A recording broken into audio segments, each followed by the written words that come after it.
మీరు ఒక మీటింగ్‌లో గొల్యాతు గురించి, దావీదు గురించి చెప్పినప్పుడు ఆ మాట ఎంత ప్రభావితమైందంటే, పాస్టర్లు ఎంతోమంది చెప్పారు గానీ, వాళ్ళు చెప్పిన దానికంటే పవన్ కళ్యాణ్ గారు చెప్పింది చాలా బాగుందని మీ గురించి ఎప్పుడు మాట్లాడిన విషయాలు చాలా అద్భుతంగా ఉన్నాయి. ఎక్కడ క్రైస్తవుల మనోభావాలు దెబ్బతినకుండా చక్కగా మాట్లాడుతున్నారు. అది క్రైస్తవుల తరపున మిమ్మల్ని అభినందన తెలియజేస్తున్నాను. ప్రభువైన యేసుక్రీస్తు పరిశుద్ధ నామంలో దేవుని పిల్లలకు శుభములు. ప్రియులరా, అంశము పాస్టర్ల మాట కంటే పవన్ కళ్యాణ్ మాట పవర్. ప్రియులరా, పాస్టరు అన్న పదానికి నిర్వచనాన్ని మనం గమనించగలిగితే, పరిపూర్ణమైన పరిశుద్ధతలో బ్రతికేవాడు, విశ్వాసులను పరిశుద్ధతలో నడిపించేవాడు అని నిర్వచించుకోవచ్చు. అందుకే అపోస్తలుడైన పేతురు తన పత్రికలో ఈ రీతిగా తెలియజేశాడు: చీకటిలో నుండి ఆశ్చర్యకరమైన తన వెలుగులోనికి పిలిచిన వాని గుణాతిశయములను ప్రచురము చేయు నిమిత్తము ఏర్పరచబడిన వంశము, రాజులైన యాజక సమూహము, పరిశుద్ధ జనము, దేవుని సొత్తైన ప్రజలునై ఉన్నారు అని తెలియజేశాడు. ఇంత గొప్ప ఆధిక్యత కలిగినటువంటి పాస్టర్లు ప్రభువును గణపరచటానికి బదులు, హృదయంలో ప్రభువుకు స్థానం ఇయ్యడానికి బదులు, మనుషులను హృదయంలో ప్రతిష్ఠించుకొని మనిషిని శ్లాఘిస్తూ పొగుడుతూ ఆయనను ఎంతగానో పూజించుతున్న విధంగా మాటల ద్వారా తెలియచేస్తూ ఉన్నారు. ఒక సభలో పాస్టర్లందరూ సమావేశమై పవన్ కళ్యాణ్ గూర్చి ఎంత గొప్పగా పొగుడుతున్నారో ఒకసారి ఈ వీడియో చూడండి. మీరు ఒక మీటింగ్‌లో గొల్యాతు గురించి, దావీదు గురించి చెప్పినప్పుడు ఆ మాట ఎంత ప్రభావితమైందంటే, పాస్టర్లు ఎంతోమంది చెప్పారు గానీ, వాళ్ళు చెప్పిన దానికంటే పవన్ కళ్యాణ్ గారు చెప్పింది చాలా బాగుందని చెప్పి, మీరు ఒక్క మాట చెప్తే కొన్ని లక్షల మంది కదిలించబడతారండి. మిమ్మల్ని మేము అసెంబ్లీలో చూడాలి, సీఎంగా చూడాలని వేసి మేము పాస్టర్స్ అందరూ కూడా కోరుకుంటున్నామండి. 2008లో మీతో ఉన్నాను, 2014లో ఉన్నాను, 2019లో ఉన్నాను. మీరున్నంతకాలం మీతో నేను ఉంటానన్నా. మీరు క్రైస్తవం గురించి ఎప్పుడు మాట్లాడిన విషయాలు చాలా అద్భుతంగా ఉంటున్నాయి. ఎక్కడ క్రైస్తవుల మనోభావాలు దెబ్బతినకుండా చక్కగా మాట్లాడుతున్నారు. అది క్రైస్తవుల తరపున మిమ్మల్ని అభినందన తెలియజేస్తున్నాను. మీ శ్రమ మీకు ఎంతో ఓర్పునిచ్చిందండి. ఈ ఓర్పులో మీరు ఎన్నో పరీక్షలు గెలిచారు. ఈ పరీక్షలో మీకు ఒక నిరీక్షణ వచ్చింది: ఎప్పటికైనా నేను ఆంధ్రప్రదేశ్ని పరిపాలించే ఒక గొప్ప నాయకుడిని అవుతానని. ఖచ్చితంగా మీకున్నటువంటి నిరీక్షణ, ఖచ్చితంగా దేవుడు మీ పక్షంగా మీరు అనుకున్నటువంటి ఆ గొప్ప కార్యం చేయాలని మీ పక్షంగా మేము ఎప్పుడు కూడా ప్రార్థన చేస్తాం. ప్రతి ఒక్క వచ్చే ముందు 2 గంటలు 3 గంటలు మా పాపలు వేసి ఫస్ట్ ఓటు వస్తుందండి. ఇప్పుడు నాన్న ముందు సార్తో ఫోటో దిగి తీసుకురా, నేను వాట్సాప్ స్టేటస్ పెట్టుకుంటాను అని చెప్పింది. చూశారు కదా ప్రియులరా, పాస్టర్లందరూ కలిసి పవన్ కళ్యాణ్ గారిని ఎంత పొగుడుతూ ఉన్నారు, ఎంత శ్లాఘిస్తున్నారు, ఆకాశానికి ఎత్తుతున్నారు. ప్రియులరా, ఈ పాస్టర్లందరూ చెప్పినట్లుగా నిజంగా పవన్ కళ్యాణ్ గారు ప్రతి మతాన్ని సమాన దృష్టితో ప్రేమిస్తున్నాడు అంటారా?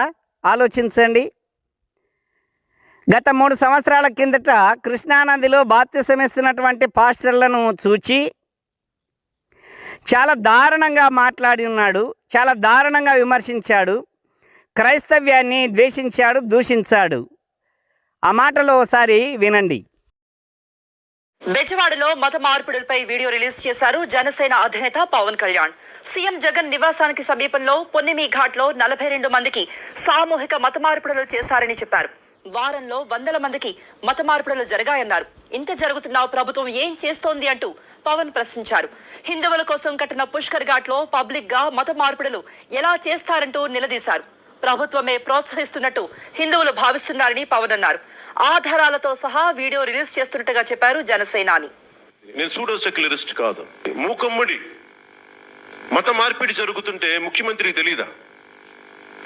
మీకు కనిపించట్లేదా కళ్ళు? మీకు అసలే ఇంత సామూహికంగా మత మార్పిడి చేసుకుంటుంటే ఎవరి ధైర్యంతో చేస్తున్నారు వీళ్ళు? అక్కడ ఎదురుగా ఉండే ఎండోమెంట్స్ డిపార్ట్మెంట్ కనిపించట్లేదా? మీరందరూ హిందువులు కాదా? హిందూ మతాన్ని, హిందూ ధర్మాన్ని పరిరక్షించాల్సిన ఎండోమెంట్స్ డిపార్ట్మెంట్ లో ఉండే హిందువులు కానీ, అలాగే హిందువులైన ప్రజాప్రతినిధులు సూడో సెక్యులరిజం పేరుతోటి హిందువులని చెప్పుకునే ప్రజాప్రతినిధులు, నేను ఆ హిందువుల గురించి మాట్లాడుతున్నాను నేను. అంతేగాని ధర్మాన్ని పరిరక్షిస్తున్న హిందువుల గురించి కానీ ధర్మాన్ని పరిరక్షించే హిందూ సంస్థల గురించి కానీ నేను మాట్లాడట్లేదు. ఇది నేను ఎలాంటి వాటికి నేను సిద్ధంగా సంసిద్ధతో ఉండే మాట్లాడుతున్నాను. 40 మందిని మత మార్పిడి చేశారు నేను కృష్ణా పుష్కర్ ఘాట్స్ లో మొన్న. జగన్ రెడ్డి గారి 10 కిలోమీటర్ల ఇంటి దూరంలో ఎవరి అండ చూసుకొని చేస్తున్నారు ఇది. దీనికి ఉన్న మిగతా పార్టీలో ఉండే ప్రజాప్రతినిధులు ఏం చేస్తున్నారు? సూడో సెక్యులరిజం పేరుతో ఎందుకు మీరు కాముకు కూర్చున్నారు? హిందూ ధర్మానికి దెబ్బ తగులుతుంటే మీరు ఎందుకు మాట్లాడరు? ఓట్లు పోతాయనా మీకు? చూశారు కదా ప్రియులరా, పవన్ కళ్యాణ్ గారికి పాస్టర్లు అంటే, క్రైస్తవ్యం అంటే ఎంత ప్రేమ ఉందో ఆయన మాటల్లోనే మనకు తెలుస్తుంది. కృష్ణానదిలో బాప్తిసాలు ఇవ్వటం చట్టవిరుద్ధమా? ఇది హైందవ ధర్మానికి, హైందవ మతానికి విఘాతం కలిగించే క్రియనా? ఆలోచించండి ప్రియులరా. భారత రాజ్యాంగము మత స్వేచ్ఛనిచ్చినప్పుడు ఆ రాజ్యాంగాన్ని అనుసరించే పాస్టర్లు బాప్తిసాలు ఇస్తున్నారు. ఈ యొక్క కృష్ణానది హిందువులది కాదు, క్రైస్తవులది కాదు, ముస్లింలది కాదు, అది దేశ సంపద. మరి అలాంటప్పుడు కేవలం హిందువులకు మాత్రమే పరిమితమైన విధంగా ఈ పవన్ కళ్యాణ్ గారు మాట్లాడుతున్నాడే, ఈయన నిజంగా రాజ్యాంగబద్ధమైనటువంటి ఆలోచనతో క్రైస్తవం గురించి మాట్లాడుతున్నాడా? ఒక్కసారి ఆలోచించండి ప్రియులరా. ఈ పవన్ కళ్యాణ్ గారు పక్క రాజకీయ నాయకుడు. అవసరాన్ని బట్టి మాట మార్చడం, ఏమార్చటం రాజకీయ నాయకుని లక్షణం.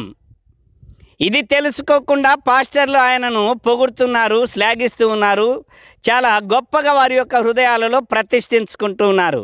ప్రియులరా గమనించండి, ఈ పాస్టర్ల సమావేశంలోనేమో చాలా హుందాగా క్రైస్తవ్యం అంటే నాకు అభిమానం, క్రైస్తవుల అవసరతలు తీర్చడానికి మొట్టమొదట నిలిచే వ్యక్తులలో నేనే, మోసం చేయటం నాకు చేత కాదు, చేయనివి చెప్పటం నాకు చేత కాదు, నేను చేసేవే చెప్తున్నాను, నేను మీకు అండగా ఉంటాను అని చెప్తూ ఉన్నాడు. ప్రియులరా, అండగా ఉంటాను అని చెబుతున్నటువంటి ఆయన మాటలు ఒకసారి వినండి. నేను మీకోసం నేను డ్రామాలు చేయను, మనస్ఫూర్తి ఎందుకు జనం చెప్తాను.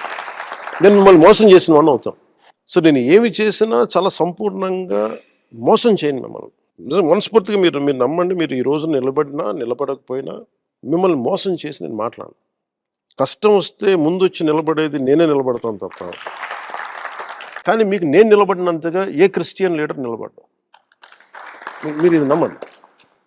వేరే మత విశ్వాసాలకి భంగం కలిగించకుండా మన విశ్వాసాలని ముందుకు తీసుకెళ్లటంలో మీకు సంపూర్ణమైన హక్కు ఉంది.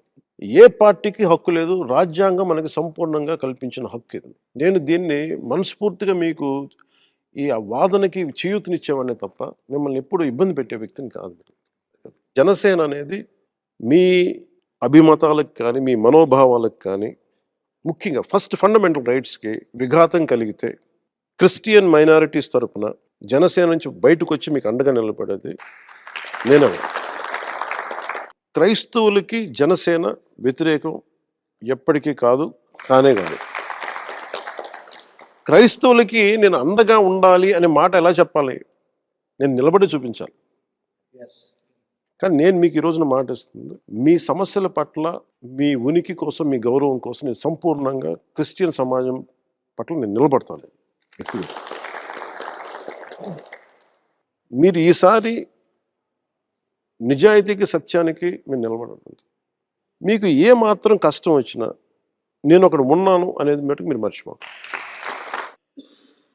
మీ సమస్యల కోసం నిలబడే మా కుటుంబ సభ్యుడు ఒకడు ఉన్నాడు, అది పవన్ కళ్యాణ్ అన్నమాట. మీరు గుర్తుపెట్టుకోవచ్చు. సమయం సందర్భం వచ్చినప్పుడు నేను నిలబడినంతగా, నేను అండగా ఉన్నంతగా ఈ వ్యక్తి కూడా ఉన్నాడు, ఇప్పుడు పాలిస్తున్న వ్యక్తి కూడా ఉన్నాడు. ప్రియులరా, ఒకసారేమో క్రైస్తవులంటే నాకు ప్రేమ, క్రిస్టియానిటీ అంటే నాకు చాలా అభిమానము అని పొగడ్తలతో ముంచెత్తుతాడు. మరొకసారేమో హిందూ మతాన్ని, హిందూ ధర్మాన్ని కాపాడవలసినటువంటి అవసరం ఉంది, వీళ్ళు మత మార్పిడులు చేస్తూ ఉన్నారు, ముక్కుమ్మడిగా మత మార్పిడులు చేస్తున్నారు అని దేశిస్తాడు. ఈ రెండు నాలుకల ధోరణి పవన్ కళ్యాణ్లో మనము చూస్తూ ఉన్నాం. ప్రియులరా, ఈయన రాజకీయ నాయకుడు కాబట్టి సందర్భాన్ని బట్టి, అవసరమును బట్టి మాటలు మారుస్తారు, మాట్లాడుతారు, మారుస్తారు. ఇది తెలిసి కూడా క్రైస్తవ పాస్టర్లు రాజకీయ నాయకుల మీద ప్రేమ పెంచుకుంటూ ఉన్నారు. ప్రియులరా, మనము లోకములో నుండి వేరే రక్షణ పొందిన వారము. లోక సంబంధమైనటువంటి ఆలోచనలు, లోక సంబంధమైనటువంటి అభిమానాలు మనకు తగవు. నేటి దినాలలో పాస్టర్లు వ్యక్తులను పూజించటం ఎక్కువైపోయింది, రాజకీయ నాయకులను నెత్తికెత్తుకోవటం ఎక్కువైపోయింది. ప్రియులరా, గమనించండి, మనము భారతదేశంలో ఉన్నప్పటికీ, భారత రాజ్యాంగానికి లోబడి ఉన్నప్పటికీ, ఈ లోక సంబంధమైనటువంటి అధికారం కంటే పర సంబంధమైనటువంటి అధికారానికి మనం ఎక్కువ ప్రయారిటీ ఇవ్వాలి. మన ప్రభు అయిన దేవుడు మనకిచ్చినటువంటి మాట, లోకాధికారులకు లోబడవలసినదే కానీ వారిని పూజించటం కానీ వారిని మన హృదయంలో ప్రతిష్ఠించుకోవటం కానీ తగదు అని చెప్పాడు. కనుక ప్రియులరా, రాజకీయ నాయకులను, రాజకీయ ప్రభుత్వాలను మనము ఎంత మాత్రము ఒక ప్రభుత్వాన్ని నెత్తికెత్తుకొని మరొక వ్యక్తులను విమర్శించే స్థితికి మనము ఉండరాదు. ఏ సమయంలో ఏ ప్రభుత్వం పరిపాలన చేస్తుందో ఆ ప్రభుత్వాన్ని మనము పాలించాలి, ఆ ప్రభుత్వానికి లోబడి బ్రతకాలి. అంతకు మించి ఎక్కువ ప్రేమ చూపించటము క్రైస్తవ్యానికి, క్రైస్తవులుగా ఉంటున్నటువంటి వ్యక్తులకు తగనిది. దేవుడు ఇట్టి క్రియల వలన అవమానపరచబడతాడు. గనక ప్రియమైన దేవుని పిల్లలారా, ఆలోచించండి. నేటి దినాలలో ఈ ఎలక్షన్ సమయంలో మనుషులముగా హృదయంలో ఏదైనా అభిమానం ఉంటే హృదయంలో ఉంచుకోండి. నాకు పవన్ కళ్యాణ్ అంటే ఇష్టము, చంద్రబాబు అంటే ఇష్టము, జగన్ అంటే ఇష్టము అన్నటువంటి మాటలు పలుకుట ద్వారా జనుల మధ్య క్రిస్టియానిటీ పలచనైపోతుంది. కనుక ప్రియమైన దేవుని పిల్లలారా, ఆలోచించండి. పవన్ కళ్యాణ్ మాట్లాడినటువంటి మాటలు కేవలము రాజకీయపరమైనటువంటి కోణంలోనే ఆయన మాటలను మనం చూడాలి. అవసరాన్ని బట్టి పొగడవచ్చు, లేదా అవసరాన్ని బట్టి వ్యతిరేకించవచ్చు. కనుక ఈ విషయాలను మనం గమనించి దేవునికి ఇష్టమైన పద్ధతిలో బ్రతకాలని తెలియచేస్తున్నాను. దేవుడు మిమ్మల్ని దీవించును గాక. ఆమేన్.